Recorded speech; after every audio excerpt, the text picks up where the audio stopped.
We are so glad to welcome you here for this special evening. My name is Reverend TJ Fitzgerald. I'm the Minister of Community Care and Engagement here, and here is First Unitarian Church of Dallas. I recognize a lot of your faces, but a lot of you I don't. We look forward to seeing you tomorrow at 9:30 or 11 o'clock. It'll be wonderful to welcome you in any respect. I wanted to just, before we get started, let's just gather ourselves for a moment. There's a lot going on in the world and in our nation, and let's just have a moment, if you will, of some quiet and then some guided prayer meditation. Let's just share a moment of quiet right now.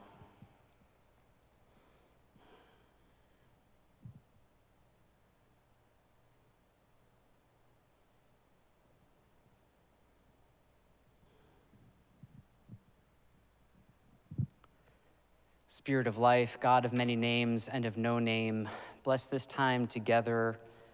We give thanks for our guests and for our members and for all who are here, for those who are joining us online. And we bend our hearts now to those in pain, in loss, and in fear as fires rage, both physical, emotional, and otherwise in this nation, in this state, and throughout the world.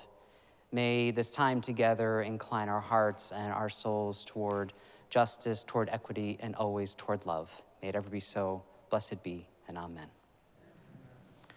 A few safety things as part of my job here. We do have AEDs, which are electronic devices to restart hearts. They're in the back. This is for guests who are new here. If you are having trouble, raise your hand and we will help you. The exits in the back there, but there's also exits right here behind where I am. We didn't see any protesters this morning or this evening, but if you see protesters, please do not engage with them. That's a church policy. We get them a fair amount here. Also, the YMCA, where many of you have parked, will close at 8 o'clock. So just be mindful of the clocks. You should be fine, but I'm just gonna let you know. So a few things. This program is brought to you by the tremendous work of this church's Racial Equity Task Force, which was created in 2018 in the wake of the killing of George Floyd and so many others whose names could be spoken right now and here. The team of leaders on this task force that brings you this program are loving, tenacious, thoughtful, and dogged in their pursuit of equity, and it is a great honor to serve alongside them in this church and in this city and in this community. So I want to first thank the Racial Equity Task Force for this evening. Thank you all. If you're on the Racial Equity Task Force, could you stand?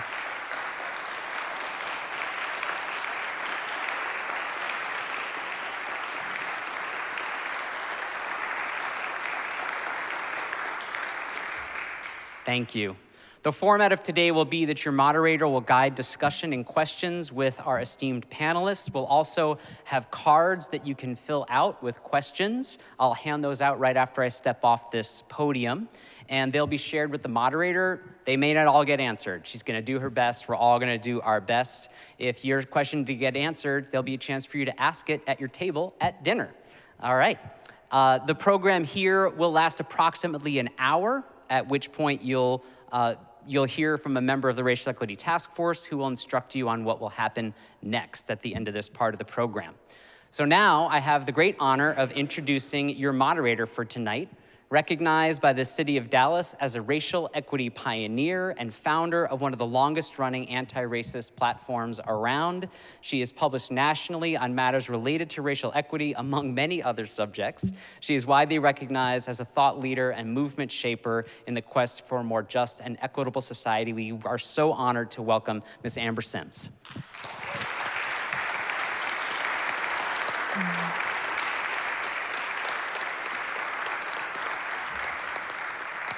Hey, y'all. We survived the freeze, right? In true dramatic Dallas fashion. Good evening. I am Amber Sims. Just so honored to be here and on stage with these two. And just to give a bit more color to my work, I'm the founder, because I'm looking for volunteers, and I know that this is a good place, but also the founder of a youth organization called Young Leaders Strong City. And our work is to have conversations and summits similar to this for young people. And so it's called Young Leaders Strong City. We have a big racial equity summit every year for high school students from public, private, and charter schools, because we know, similar to the conversation like today, we need to be in spaces together. And, you know, for some of us, you know, the road behind us is longer than what's in front of us, but we also know that the power has always been with young people and will continue to be. And so I'm just putting out in front of them how we can help them. And so I'm excited to introduce our two panelists and esteemed people who I know from afar and have watched their work.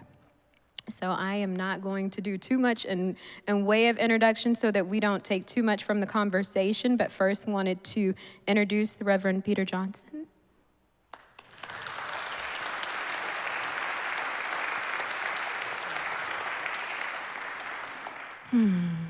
Reverend Johnson is a prominent civil rights leader whose history of activism in Dallas spans over 4 decades.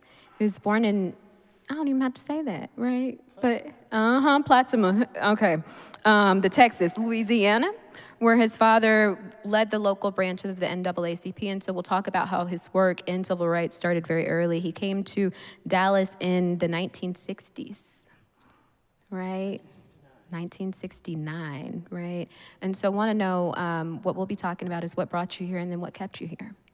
I came here reluctantly. Reluctantly, right, and he's still here. And then to introduce our next panelist, which is Michael Phillips. He is a scholar of a book called White Metropolis, which I have here, Race, Ethnicity, and Religion in Dallas. Any folks read this book in the audience? Some of y'all, if you haven't, strongly encourage you to, which chronicles white domination of Dallas during the first 150 years of its history.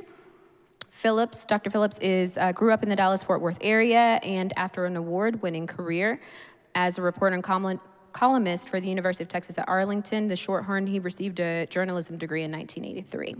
And I know that Dr. Phillips is also working on a book about eugenics in Texas. I have a book coming out June 3rd. There'll be a history of the eugenics movement in Texas. It's called The Purifying Knife. University of Oklahoma Press will be publishing that. Yes, so thank you for that. And in a time we know, just like a quick disclaimer, race is not based in science, and yet we are seeing some of those old, right, falsehoods rearing their heads, right, about race being connected to science. And so back to doing the work of dismantling those theories and how we come to think the things that we know. But today we're going to be talking about the civil rights movement here in Dallas of the past, but also how we move forward. And just want to start us off with what we, in the work that we do, call a land and people acknowledgement. Who's done a land and people acknowledgement here? Okay, we have some hands, good. So we can do this together. So firstly, what we acknowledge is that Dallas, Texas, this place that we call Dallas, was built on stolen land of indigenous tribes such as the Caddo, the Comanche, the Kickapoo, and many others who were wrongfully, right, moved from their lands, who had cultures and civilizations here, and that are still here because Dallas is still home to the 4th largest population of indigenous people in the country, okay? That land is still unceded, okay? And then we also acknowledge that Dallas was built with the labor of stolen people whose ancestors were stole from their indigenous lands and forced to work here for free, right? Whose labor was unpaid, but that built the foundation of this country, facts of which are going to be argued, right, as we move forward. Okay, so, Peter, good evening. It's so good to see you. I wanted to start with a question for you. Okay, I'm gonna try not to. Because I'm an English gal myself, so I think we might get along well. My opening question for you is to, as I was, preparing, I was so struck by how you came into this work at a very young age with your family. And so I just wanted to spend some time hearing you talk about your family life in Louisiana and growing up, and how that sort of put you on the path to where you are now. Well, first, thank you very much, and thank everybody for being here and for allowing me to be a part of this. And yes, I did grow up in a foreign country called Louisiana.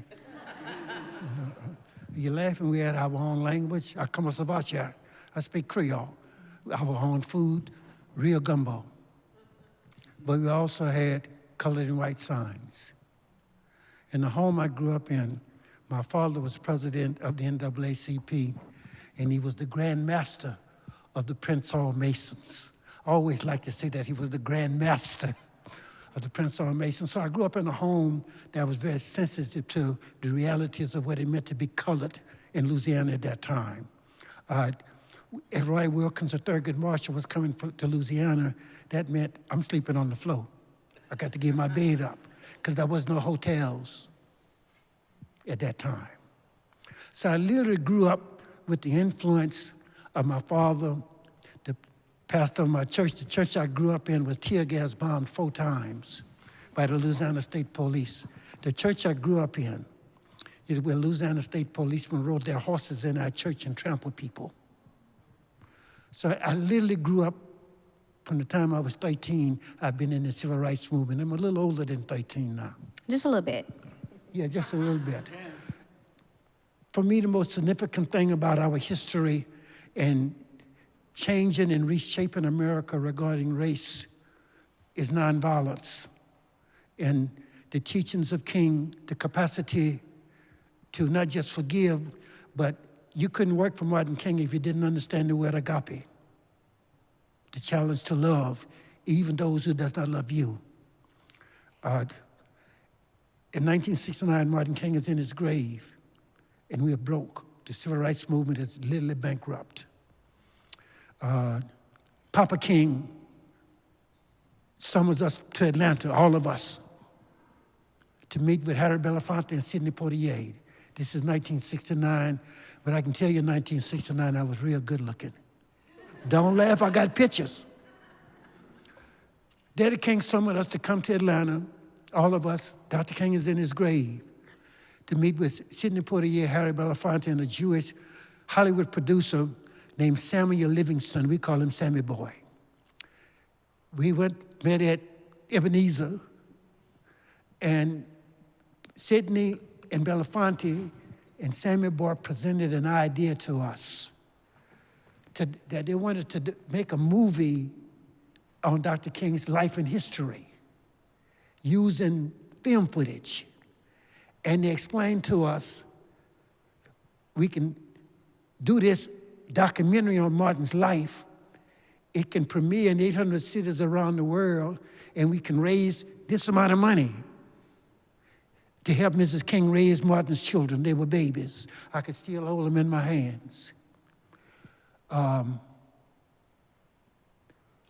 We all agreed to empower Sidney Poitier and Belafonte and Sammy Boy to develop this documentary that we can go on.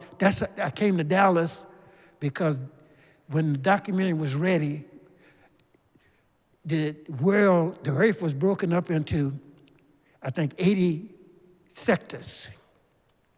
I was given the Southwest because I grew up in South Louisiana, went to Southern University, which is the largest black school at that time in America. And I had contacts with black people all over the Southwest who had gone to Grambling University, had gone to Southern, had gone to the black schools, Texas Southern down in Houston. I knew Barbara Jordan and Mickey Leland when I was a college kid, because they was at Texas Southern. And at that time, you couldn't go to Texas SMU, you had to go to the Negro schools. So that was a kind of unique relationship that existed between all of us in the South at that time. So the decision for me to come to Dallas to develop the premiere showing on this movie for King had nothing to do with the racism and the bigotry and the segregation. It had to do with Love Field, the best airport in the Southwest at that time. My orders was, stay in the hotel.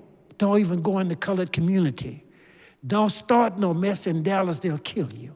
This is my orders, and the young was my boss, and at that time, my supervisor. And his uncle, name was George Allen. I call him Uncle George. He was the only Negro on the city council in Dallas, Texas. So I came here with those kind of contacts and relationships. And I could sit down with Uncle George, and Uncle George could tell me the white people I could trust and white people I couldn't trust. The Negro people I could trust, the black preachers, basically don't ever trust none of them. Coming out of not just Uncle George's mouth, but Daddy King. Before I left to come, Daddy King told me, do not trust the Negro preachers in Dallas, Texas. They was absolutely against my son, Peter. For you all that don't know, Dr. King came here one year, plane arrived at Love Field, got off his plane, him and two aides. He was met by a group of Negro preachers at Love Field. And they told him to go back where he came from. They didn't need him here. So this is the Dallas I came to in 1969. And I came to this part of the country with that history in my head.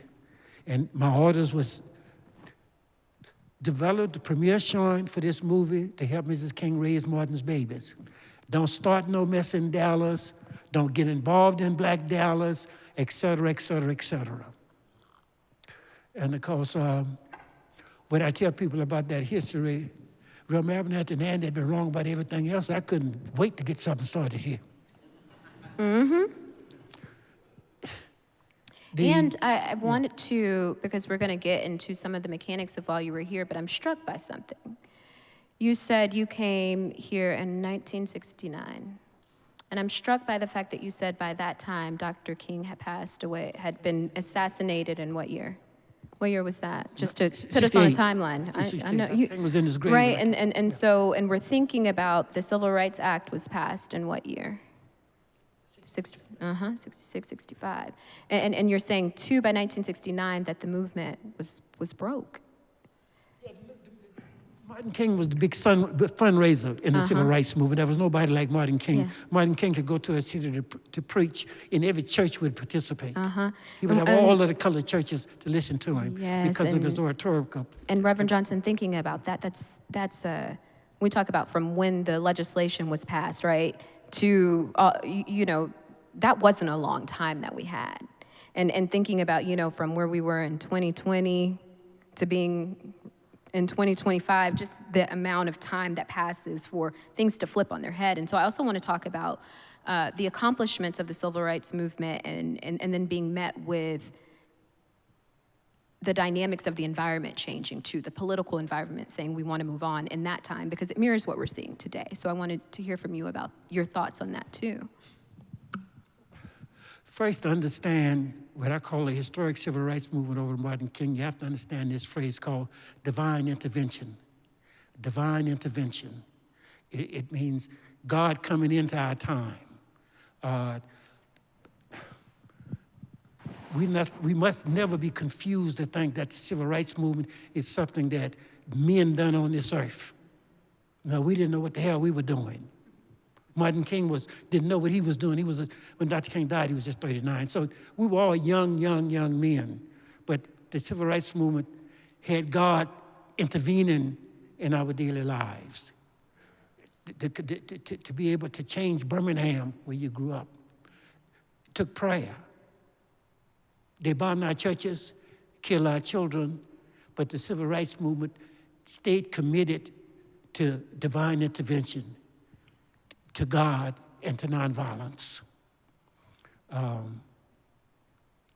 I did not want to come to Dallas. In fact, when I was told, I put my hand on him and said, no, I don't want to go to Dallas. And Andy Young said, boy, put your hand down, you're going to Dallas.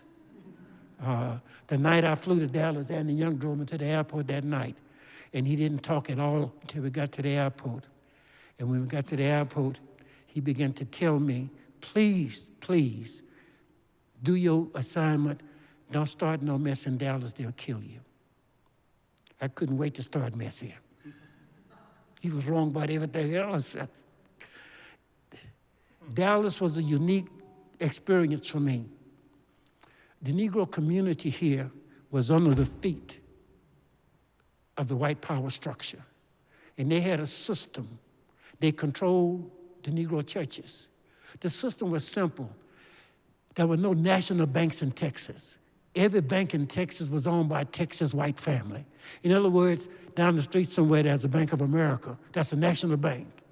There were no national, every bank in the state of Texas was owned by Texas all people. So it was a different kind of phenomenon here than the rest of the South. If you had a black church in Dallas, Texas, no matter how much you hated bigotry and racism, you had to keep your mouth shut. The Negro preachers would sneak and come to my office late at night to talk to me. They didn't want to be seen talking to me. This was my experience in working all over the South. This was the first area I worked with that we did not have the Negro churches with us. They were literally under the foot of the white banks here. And ministers who worked with me, the banks called a note on their churches. Okay. Motown. Isaac Hayes over at Stax Records. Ike was a school teacher. And Barry Gordy and that crazy Marvin Gaye here raised the money for me to stay here. The history is dynamic for me.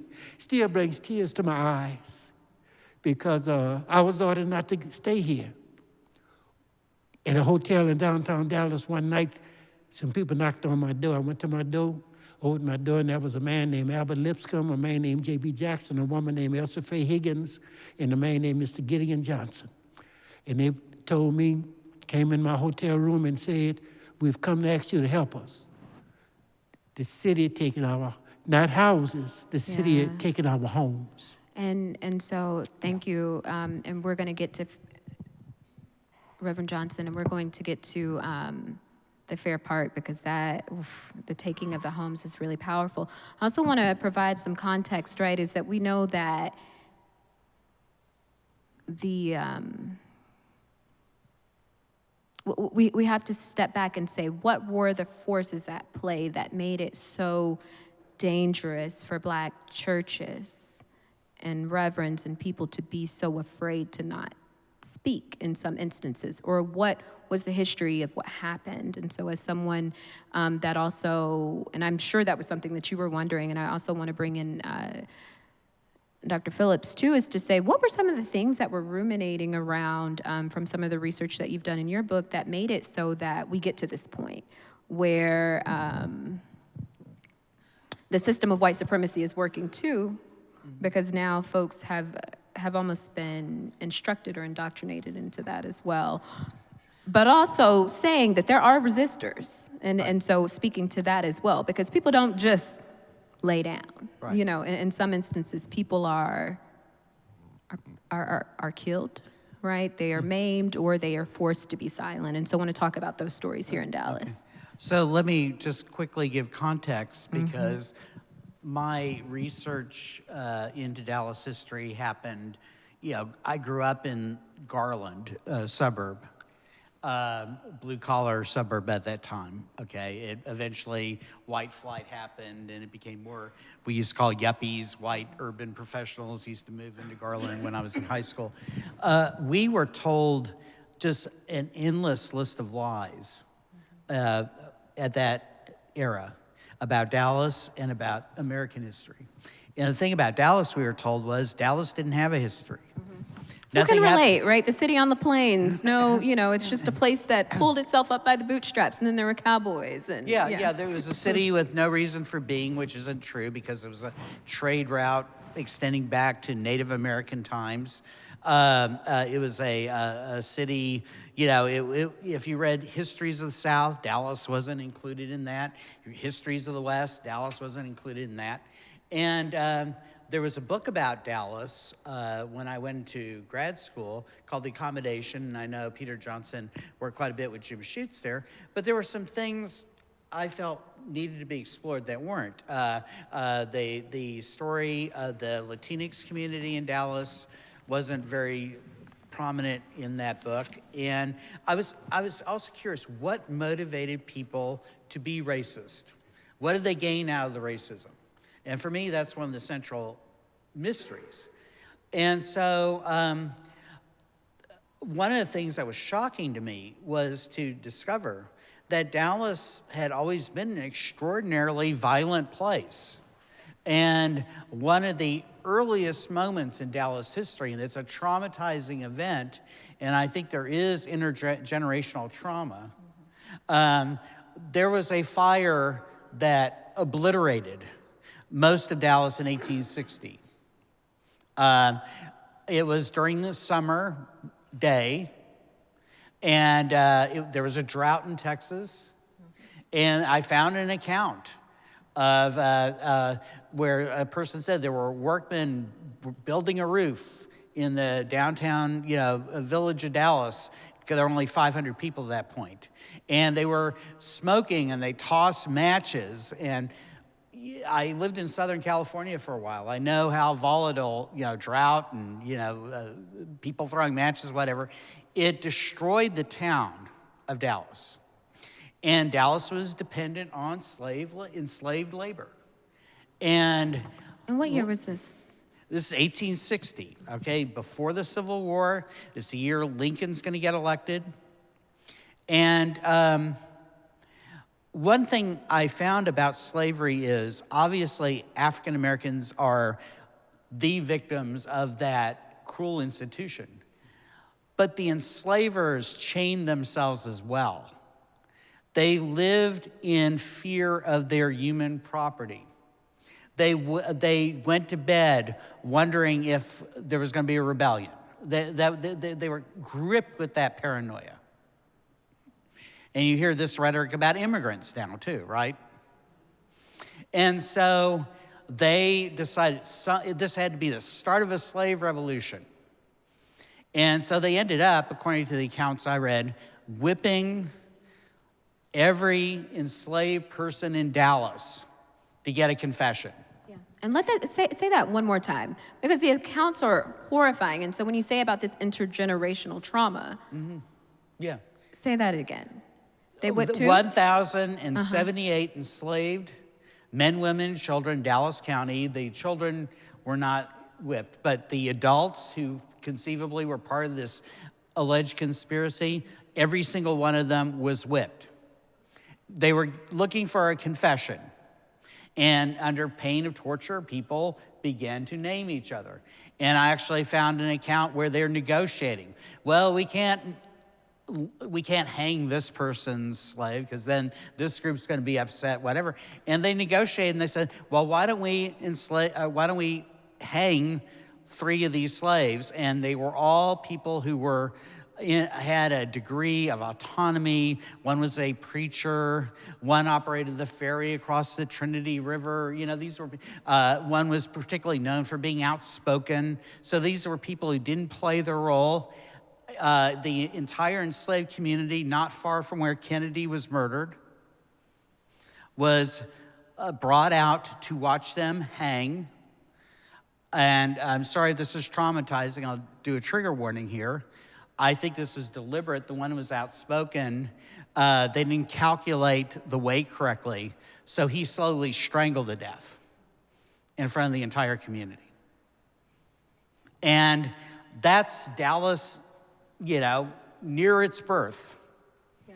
And there's never been a discussion of that, until recent times. And the park that was created to commemorate that was largely unmarked until more recently. Yeah. And part of our work here is to talk about our collective humanity, because we have to, I want us to just take a moment and breathe in collectively, right? And then exhale. But because the weight of that, right, is quite a bit. And go ahead, Reverend Johnson. Thank you. Yeah. Thank you. They want your mic because we want to hear what you're saying. And the 3 slaves, their names was James, Cato, and Samuel. Mm-hmm. And there's a park downtown where they were hung. Right. That I can take you to. Right. And so that happened. Texas, shortly after that, voted to leave the Union. And it was there's a summer in 1860 when the fire happens. Fires are breaking out all over Texas, and they end up lynching 117 people. And it was not only the enslaved, but also white people who were suspected abolitionists. And one newspaper said, Texas is dancing to the music of cracking necks. That's how often the executions were taking place. And so this is the trauma going into the Civil War. And I've often said Texas probably would have voted to secede anyway, because they're the only state that had a vote on it. But it certainly made it difficult to oppose opposition. They were very paranoid about people from the North who lived in Texas. And it was a season of unchecked terrorism. That happens during the Civil War. Gainesville, Texas. I don't know if you're aware of this. 40 people were executed in a mass hanging one day because they didn't support the Confederacy. And I always have to, it's grim, but the irony is rich, that they saw them as traitors to the treasonous enterprise that was the Confederacy. And then after the Civil War, we had terrorism in Dallas. We had a man who was allowed to force people to crawl on their hands and knees and eat grass. People who were suspected of being Republicans who were sympathetic to black rights. So this is continuous. Klan in the 1920s. I was told none of this growing up in Dallas. And I think that's part of the power of white supremacy here. I talked about Dallas being a laboratory of amnesia, and I've been reading a lot about fascism lately. And one thing that fascist regimes share in common is they see historical knowledge as the enemy, that it's danger, that if you erase history, you erase the examples of resistance, you erase the examples of when people crossed, artificial lines to form common cause, and you feel like you're uniquely vulnerable, and the way things are, they've always been. And so none of those parks, none of those lynching markers were there when I wrote the book. People did not know about the 1860 fire. They didn't know about that incident. They didn't know about SNCC in the late 60s. They didn't know about the bottle smashing raid at that all these incidents, they thought, well, Dallas, nothing ever happened in Dallas, and even that there was no civil rights movement in Dallas. And so, and of course, Dr. Johnson is responsible for much of that, but that had been erased. And so it was quite an astonishing journey going through the archives, going through the old newspapers, going through the letters, and saying, I never knew this. Wow, I never knew that. And there was such, there was one book, and that was it. That was the entire body of literature on Dallas and its struggles with race. And Dallas has been defined by violence and by racism from the start. The Klan and the police were one and the same. The city was run by the Klan in the 1920s. So, I mean, there's a rational reason why. And later on, we can talk about this. I would just say, a big component in Dallas, and I think in America, is it's not just that white people are irrational. They want their life to be the easiest possible thing. They're incentivized, and this is a really important concept. When I grew up, we were taught that these things we call races are real biological things. That you're born into racial categories and you're born with traits attached to those categories, and that categories don't change. And what my research was, it was really fascinating to find out that there were groups that at one point in history, like Jewish people, Italian people, Irish people, who were not white when they got here. They sort of become white, but they're never completely white. We see this with the way people from Latin America, people from Mexico are defined back and forth, and a lot of times it depends on your economic class. There are actual, and I'll pass it on. W.E.B. Du Bois came up with this phrase, and it's a reference to the book of Romans, where the Apostle Paul talks about the wages of sin, and the wages of sin, of course, are death, right? W.E.B. Du Bois is the first person to talk about the wages of whiteness. Mm-hmm. That even the most powerless and disenfranchised and poor white person does receive compensation, often only psychological, but there are even consequences like, you can, when you go into a drugstore, you're not going to be followed by people with the assumption you're about to commit a crime. That wages of whiteness is a real thing. And I don't think we understand racism if we only see people acting irrationally and violently, that they actually get something in return, although it's not what they could get if they formed unity with other oppressed groups. And I want to get back to something you said, just to give us a yes or no answer. Is race based in science and biology, yes or no? Dr. Phillips? Because you touched on this. Is race biological? Is it scientific? No, right? It is a construction. Race is a construct. And so when we say that it's a construct, it means that it was constructed, right?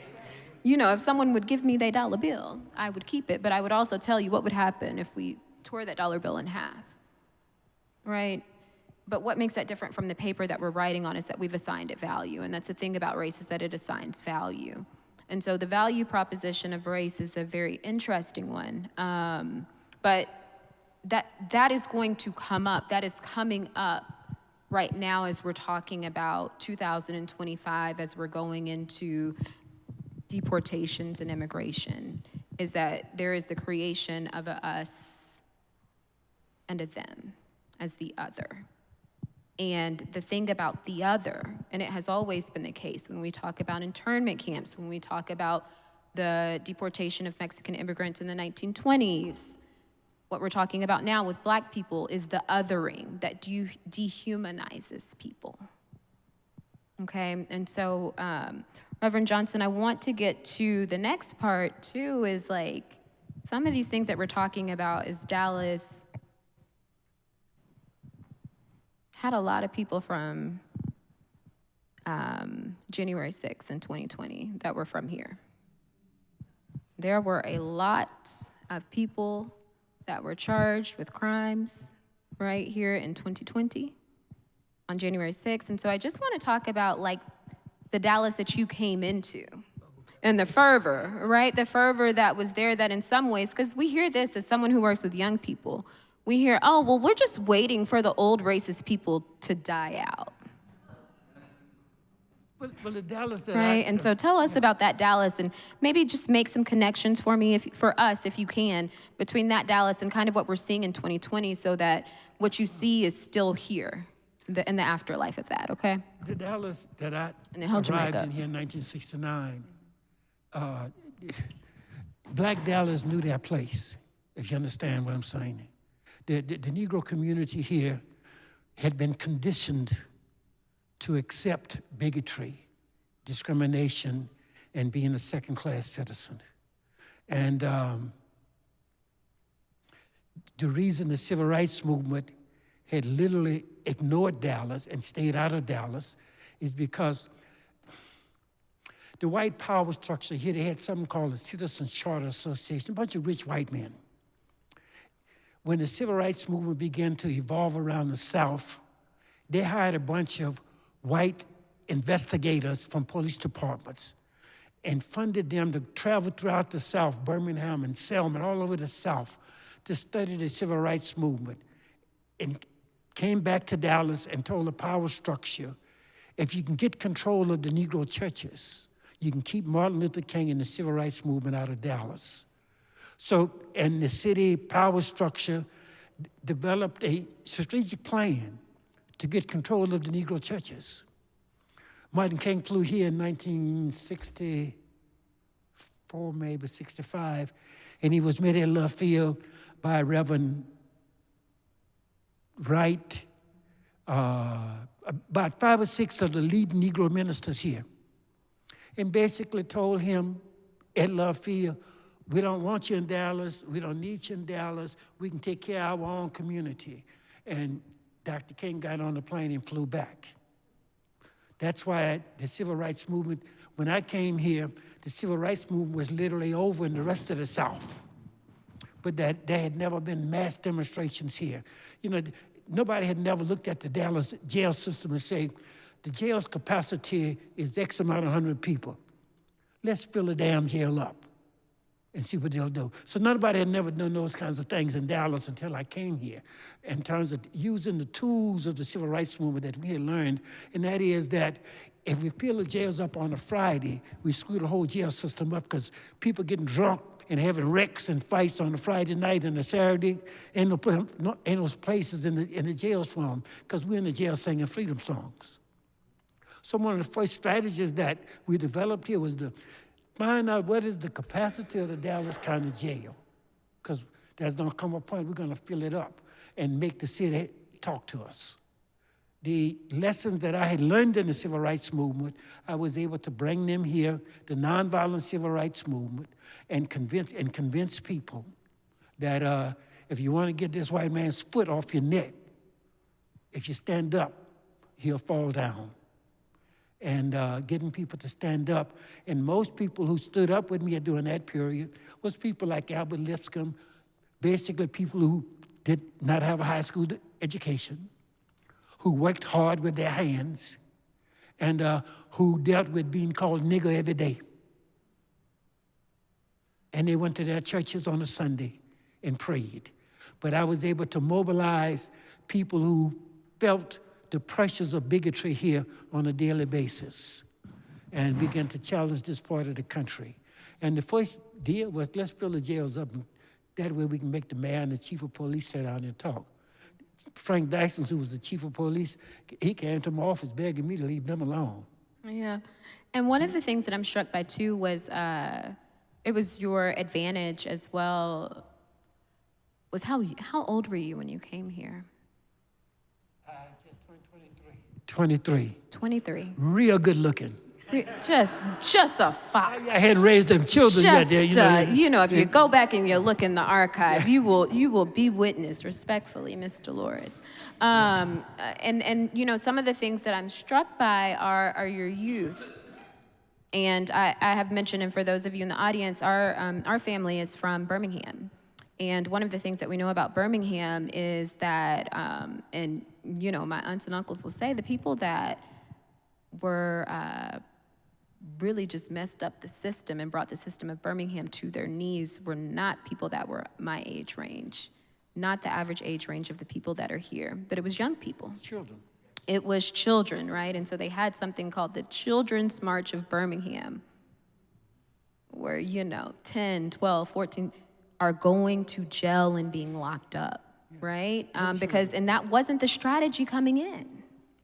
Right? Because we thought that, we're going to get these folks who have jobs and who are so, offended by what is happening, but that was not the case. And so I want to talk about your assets as a young person, because I work with young people, but just like, what were some of the assets that you see in retrospect that you had to be able to come to Dallas and affect so much change here?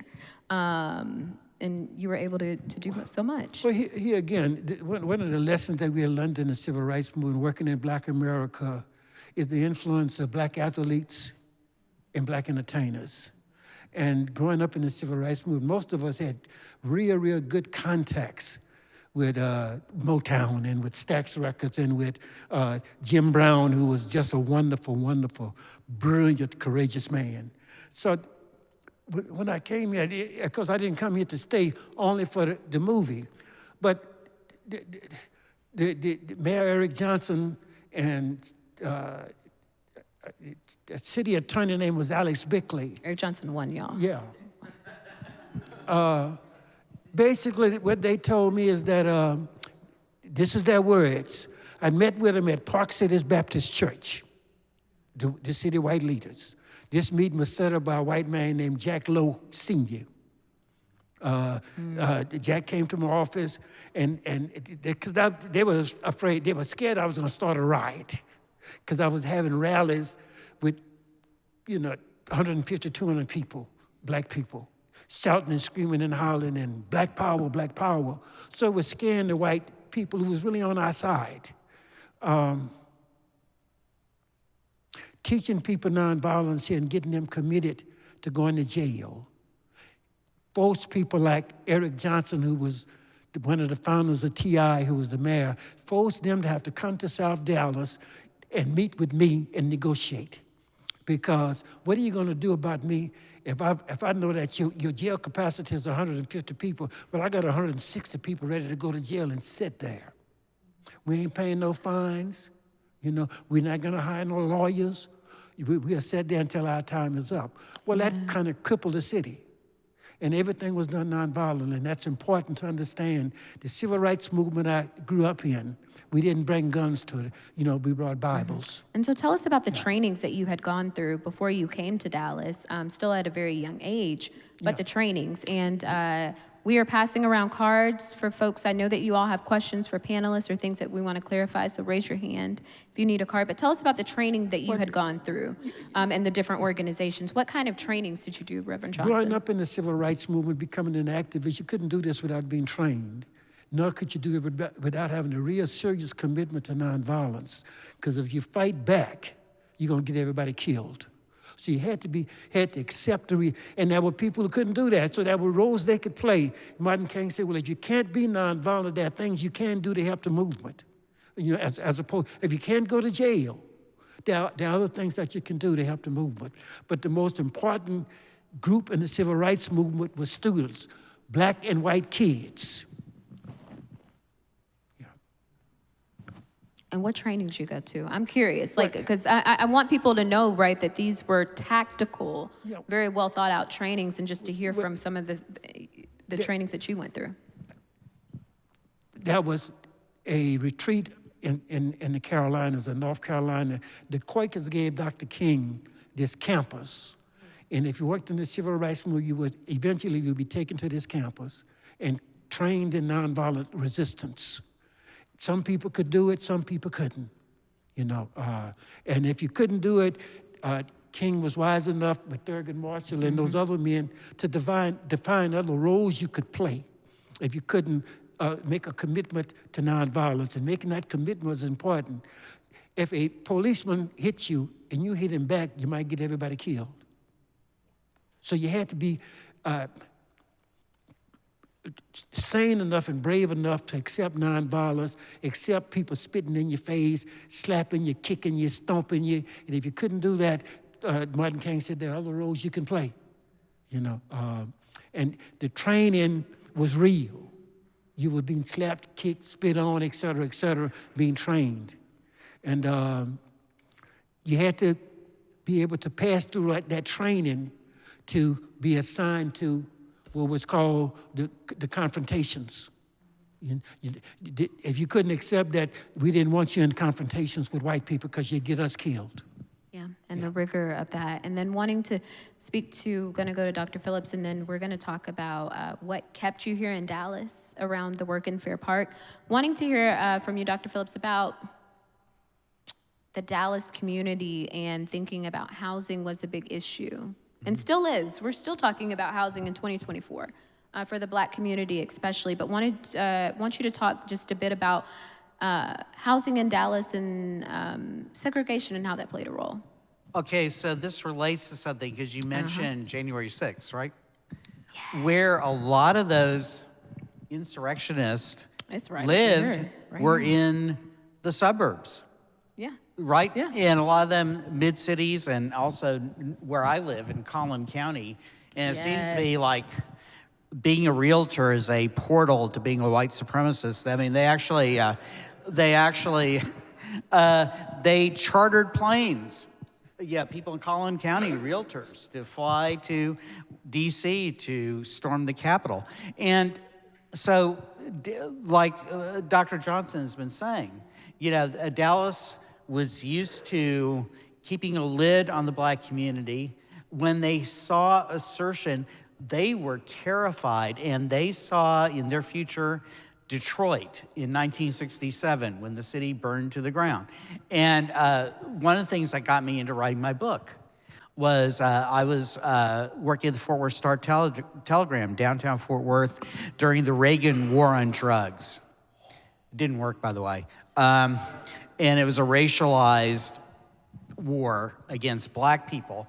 And John Wiley Price had just become commissioner, county commissioner, first African-American commissioner. He had a protest where he went and they whitewashed a liquor billboard in a black neighborhood. It was really remarkable because a few years later, the John Singleton film, Boys in the Hood, he makes a lecture. Why do they put these billboards up in our black neighborhoods? Yeah, right? But anyway, I heard from readers over and over again, we never had problems back in the 50s and 60s. Dallas is going to have a race war. And I grew up in the Dallas suburbs and heard the N-word all the time and knew the racism and knew that, you know, my high school that was basically entirely segregated. There were a dozen African-American students in 1978 when I graduated out of 1,200 students. And how they do it? In Garland, Texas, they had a freedom of choice form you filled out. You picked what school you went to. Black parents didn't want their kids bullied being the only 3 or 4, you know, kids there. And so they self-segregated. They kept Jim Crow into the 80s and 90s. It never ended. And a big component of that is not just the classic things like redlining, but white flight was really dramatic. Flight of not just people, but money, capital, jobs, corporate headquarters, bank headquarters, the cowboys going out to the suburbs, you know, just any number of institutions fleeing that increasingly black and brown core. And so much of the legal accomplishments paid for with blood in cities like Dallas got wiped out through that process. And that was something that we were not willing to, because when they experimented, like for instance with school integration, where they tried to incorporate the suburbs, Nixon administration intervened dramatically. And you begin to have white terrorism, not just in places like Dallas, but also in Boston and other cities like that. That the entire process of integration got short-circuited through the process of white flight. And the people who are the insurrectionists, to get to the point I started with, are the children and the grandchildren, or maybe even the great-grandchildren of the people who fled those black and brown school kids in Dallas. So. Oh, thank you for circling back to that, because that is important. And I grew up in Mesquite. Richardson is an area that I've studied a lot, but you think, like Mesquite, yes, has existed for a long time, but when you think about Mesquite and Richardson having additional high schools, it's not until after desegregation, integration comes into effect, right? You have this one high school, and then you see these areas, and Richardson especially, then you see Lake Highlands, Pierce, and Berkner open within a year, and before that, 1971, 70, all in succession, but before that, these areas only had one high school, right? Because white people are leaving in astronomical numbers, right? And leaving black people, for the most part, in their own communities, but also in areas like Fair Park, where Reverend Johnson, when you talk about black leaders that are coming to you in secret, and they came to you with one issue specifically, and that's the issue of Fair Park. Please tell us what was happening in Fair Park. And one of the questions is, why is that Fair Park land is still empty? Mm-hmm. And the question before that is, how did it become to be empty? All of that empty property over there across the street from Fair Park were homes. And the night they came to my hotel, they didn't say the city's taking our houses. They wept and said, the city is taking our homes. Won't you help us? And it's a night I'll never forget, because I explained it. Well, I'm on an assignment, And I was a big civil rights leader. I'm on an assignment here. I got my assignment. I can't get involved in local stuff. I'm a national civil rights worker. And Mr. Gideon Johnson and Elsa Faye Higgins wept. And I agreed to tour Fair Park. And I went house to house, me and Albert Liscombe and J.B. Jackson and Elsa Faye Higgins and somebody from the local Black Panther Party. And we went door to door all over Fair Park, talking to families. And everywhere I went, people cried. They loved them little houses. They were across the street from the Cotton Bowl. It was their neighborhood and their homes. And I have a brother who is a retired judge and law professor, my youngest brother. Calvin had explained eminent domain to me. It's absolute constitution. You're not going to win a fight in court. I don't care how much you pay the lawyers, how slick the lawyers are. Eminent domain, the city, the county, the school board, the state can take your land. And there's nothing you can do about it. The fight has to be for fair market value. You can't stop them from taking it. And that's what the people in Fair Parks was facing. And I brought lawyers here from New York and from Atlanta and from Chicago who was working with Jesse. And all these wonderful, wonderful lawyers basically said, you're wasting money trying to fight this in court. You're going to lose at every level. There's no way you're going to win a fight against eminent domain. So the fight had to be for fair market value and the ability to give people enough money to find another place to move and moving costs and et cetera, et cetera. So we changed the fight to not protecting the property, but fair market value, and then what helping the homeowners have enough funds. But during this period, I am in conflict with my national office because I'm supposed to be back in Atlanta. And what I was doing to Andy, there was no cell phones. None of this slick stuff existed. So I just wouldn't let him, I wouldn't talk to him. So, you know, because so, and you know how I found out he had fired me? On the radio. We have a news bulletin. Reverend Andrew Young had fired Reverend Peter Johnson. I'm serious. That's how I found out Andy had fired me. It wasn't a new experience for me. I got fired 3 or 4 times a year. And I would always go to Mrs. King and cry. And she would tell Andy that, well, you know, Peter is a baby. You know, he's a child. And, and she would convince Andy, who was my immediate boss, to hire me back. And, of course, I would promise not to screw up again. And but Dallas, I had never seen a city as segregated as this city was. And I'd never seen a place where after a certain time, and after 5 or 6 o'clock, there were places in this city Negroes couldn't be seen. Highland Park was one. Yeah. There were places north to downtown that if you were black, you couldn't go after dark. That's how screwed up this city was. And I had made up my mind that as soon as this movie is over and I send the money back to Atlanta, I'm going to stay here for a couple of months and teach these crazy people a lesson. A nonviolent lesson. But I had a real bitter anger with the way they treated, the way they talked to the Negro preachers.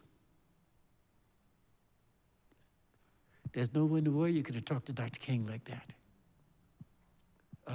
I mean, it's hard for me to explain the arrogance and the bigotry that existed in these people. And how they felt that they were treating everybody good. Y'all stay in your place, and we're going to help you. And one of the questions that we have is, you know, the black ministers are being controlled, but what levers of power do you believe were being used by black ministers, or did you witness to control their congregations by as well? Well, the black ministers who had relationships with the North Dallas power structure could help members get jobs. And at that time, the question of fair employment had not been challenged here. So if you look at a company, say like TI was here, Texas Instruments was here, founded by Eric Johnson. Eric Johnson and I would become friends. But employment and having decent employment was a big challenge here. You know, most black men with families made minimum wage. Yeah, and they knew their place, if you understand what I'm saying. Yeah. I do want to mention, you know, that very often, however, the African-American teachers in those Jim Crow schools did heroic work. And that's one of the ironies is sometimes after integrations, which they dragged out for decades. The Tasby case wasn't even resolved supposedly until the 90s or whatever. That in the Jim Crow schools, as underfunded and overcrowded as they were, there were teachers who cared about their students. And one of the things I found at Booker T. Washington High School, which was the segregated school, John Leslie Patton, who was the principal, who said that he approached educating these black kids as an evangelist, like St. Paul, going to the Gentiles, bringing the gospel. He said, he actually created a Black history curriculum where they studied Du Bois, they studied, these slave preachers who had led rebellions, Nat Turner, people like that. And there was nothing like that in the white schools. And what's striking is these Jim Crow schools, that Black history curriculum was vastly more sophisticated than the high school text. I'm a masochist. I read 100 years of Dallas school textbooks, and they said one world textbook, 1920, said Africa's contributed nothing of note to world civilization.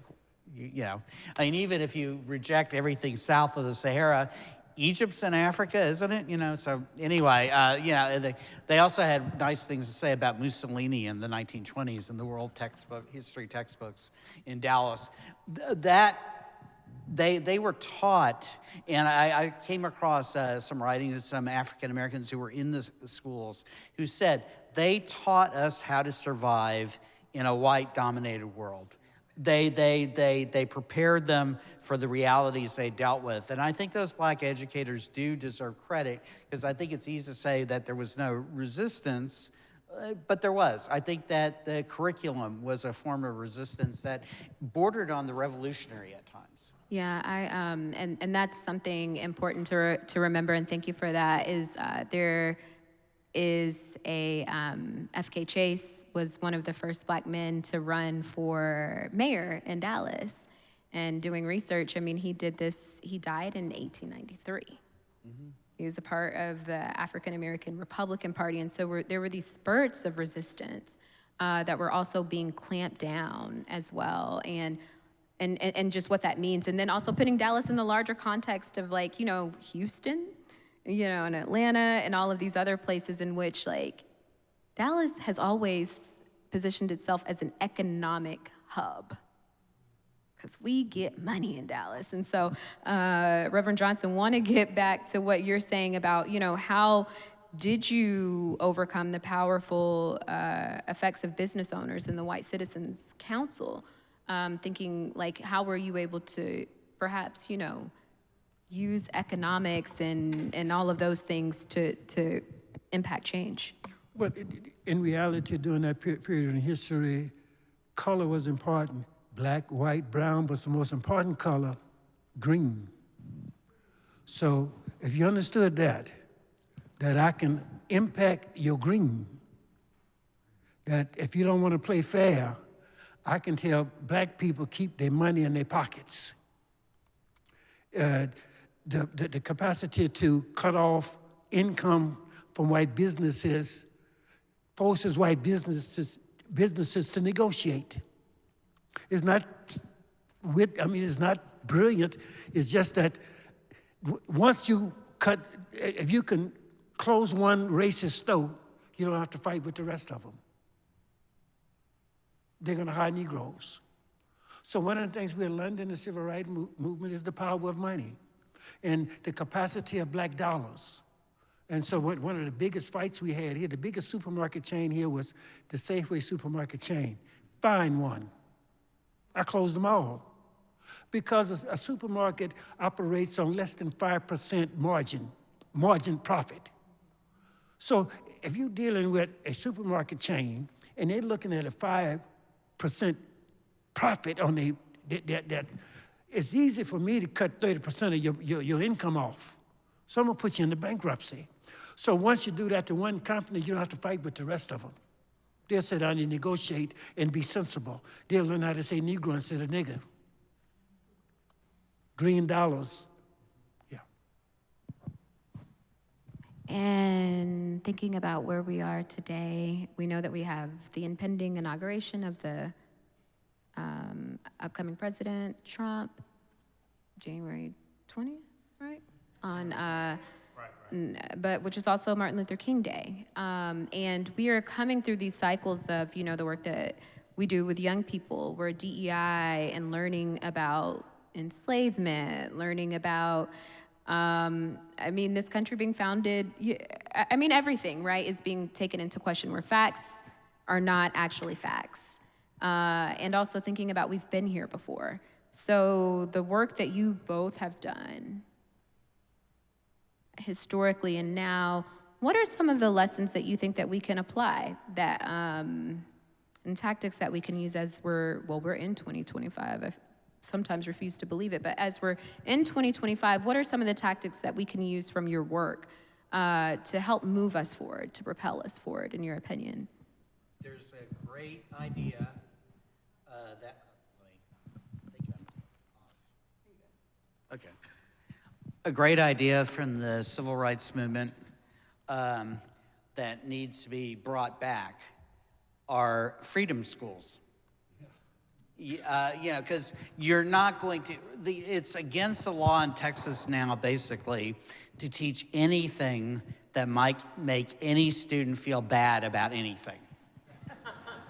There's language basically in the law that says that, So, we shouldn't mention that white people were responsible for slavery or, white people were responsible for the Klan. That's essentially the absurd lengths we've gone to. So what stands for history, I know teachers are going to do a heroic effort to try to teach the truth, but they're going to do it looking over their shoulder the entire time, and that will cause them to pull back. And I even felt that towards the end of my college. I retired, and I finally said, this is an atmosphere, we've got to find a different venue to do it.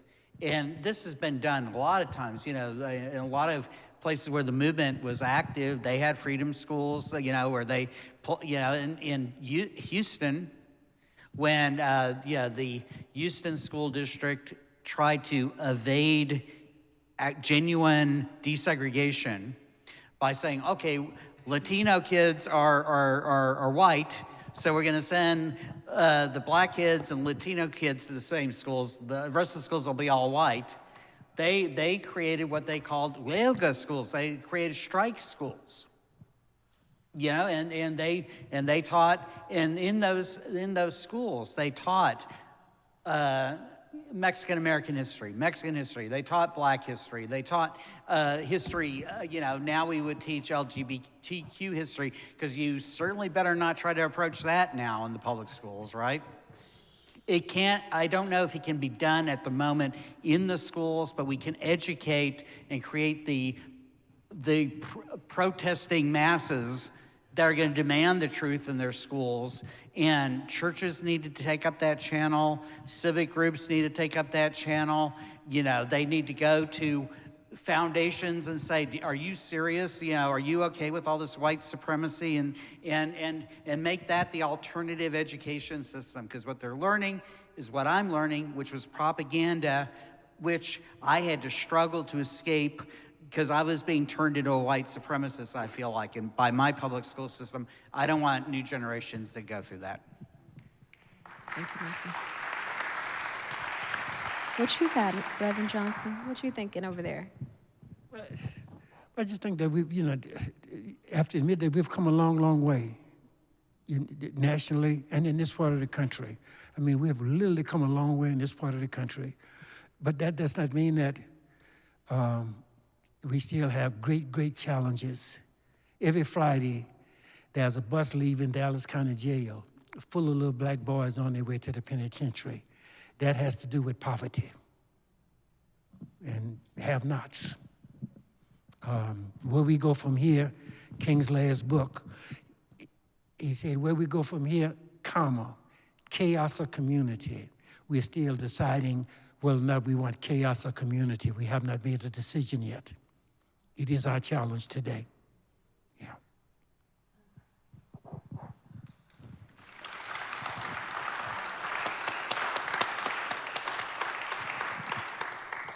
That is a good word to end on. But before we end, for real, I do want to hear about the continuation of your work as we continue to enter into these times, the support of how do we support you, Reverend Johnson, in your work.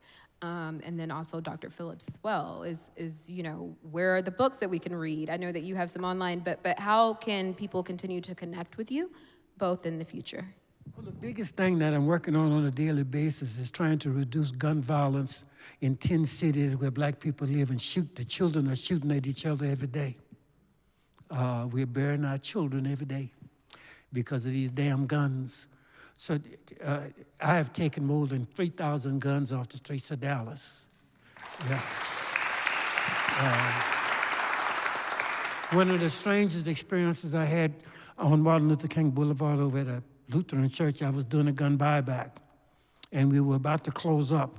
When I would buy guns, I turn them over to the police department before I touch them because people bring loaded guns, et cetera, et cetera. So I had some Dallas police officers with me. We had basically get ready to close up. And 3 young black girls came and told me they had a gun they needed to sell and how much would I pay for it. I said, well, I need to see the gun first. What kind of gun is it? He said, well, it's in the trunk. I said, well, go get the gun. No, the police, I said, they're not going to bother you. Go get the gun and bring it to me and I'll pay for it, but I need to see what kind of gun it is. You know what kind of gun them little girls had? They had an AK-47, a damn machine gun. Teenage black girls. And they claim they found it. Ain't nobody lost no gun cost, what, $2,500? One of them guns? But black girls had a machine gun. It is, to me, the greatest challenge that we face as a society today is we have to do something about the proliferation of guns. We have to not ignore this. And one more thing, tell us about your sweatshirt that you're wearing. It's just so profound. Let people know I used to be good looking before I raised them children. They've done this to me. And what's on it? But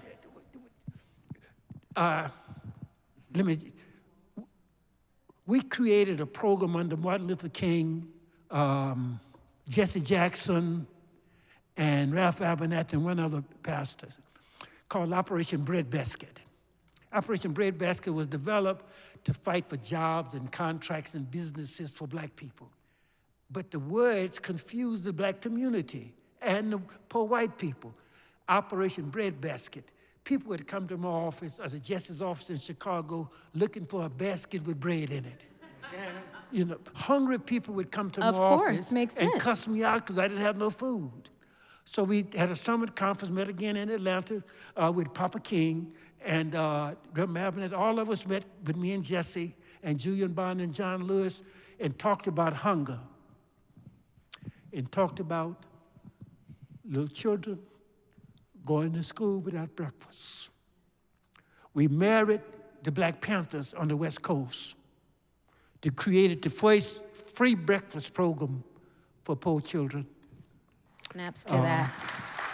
I had to, and it's just so amazing. And, thank you so much for your work and for sharing that story. That's what this shirt is. We created a campaign against hunger here and challenged the churches, especially the white churches, to thus saith the Lord, feed the hungry, and created hunger programs here. And there are a lot of programs that exist today in this part of the country that we gave birth to those programs to deal with the realities of hunger. And hunger is an equal opportunity. It affects everybody. You know, when we started dealing with hunger, we found out white families, black families, Latino families, and we found out Native Americans going to bed hungry just like our people were. Yeah, so this shirt came out of the campaign against hunger and malnutrition. That was a United States Senator named Frank Church, great man. I knew Frank Senator because he was against the war in Vietnam and joined a lot of our marches. When I was on the hunger fast on the steps of the City Hall, Frank wanted to know what and other people, why are you doing this, Peter? So I wrote a letter to him explaining why I was on the hunger fast and what needed to be done. And Frank and the United States senators that we knew took my handwritten definition of the problems of hunger in Dallas and wrote Meals on Wheels and food stamps. Incredible. Thank you, Reverend Johnson, for your work. Thank you for sharing. And then Dr. Phillips. Frank Church also chaired the committee that revealed all the crimes the FBI and CIA committed in this country and elsewhere, including, yeah. You mentioned Fair Park. I want to get to that real briefly because it's related to new And then project. I'm gonna give you 1.5 minutes. Go ahead. Yeah. We're on the clock. Just that Fair Park was where they used to have better baby contests and fitter family contests. It was a place where people went to have their children measured and judged like cattle, sheep, and pigs during the height of the eugenics movement. Fair Park is, you could tell the entire story of racism in Dallas with Fair Park. The Confederate memorials there, the story of the parking lot, that destroyed. Klan Day was the most popular day at Fair Park in the 1920s. But anyway, we have this book on eugenics coming out. And one of my projects in my career has been to try to tell white people that the powerful, the wealthy hate you too. During the eugenics movement, a major target of the sterilization laws were poor whites, immigrant whites. Texas actually, strangely enough, never passed the sterilization law. And there was a lot of resistance, in Texas for, because they wanted immigrants, and, the eugenicists didn't want immigrants. Immigrants were cheap labor. But white people are victimized by racism too in a different way because it limits their potential and the potential of the societies they live in. And it denies them allies that they need if they want a truly quality life. So I want to work on that, and if anyone wants to start those freedom schools, I'm available. I'm semi-retired, so I'm ready to go. All right. So give a round of applause to our panelists here and to the audience. And I know that we have some direction coming from our hosts.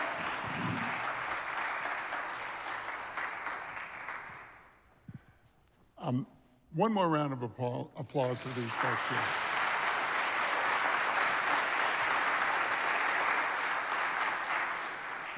There is so much power in stories, and the stories that we heard from the people who lived it, from the people who've written about it, are simply amazing. So, thank you again. We will go out into the annex here, and please grab a table. We will feed you, and a lot happens over food. So there will be some questions that we'll talk about at the table and at each table. And there will be someone from the Racial Equity Task Force at each table who'll kind of give you a little guided tour of those questions. So thank you very much for coming.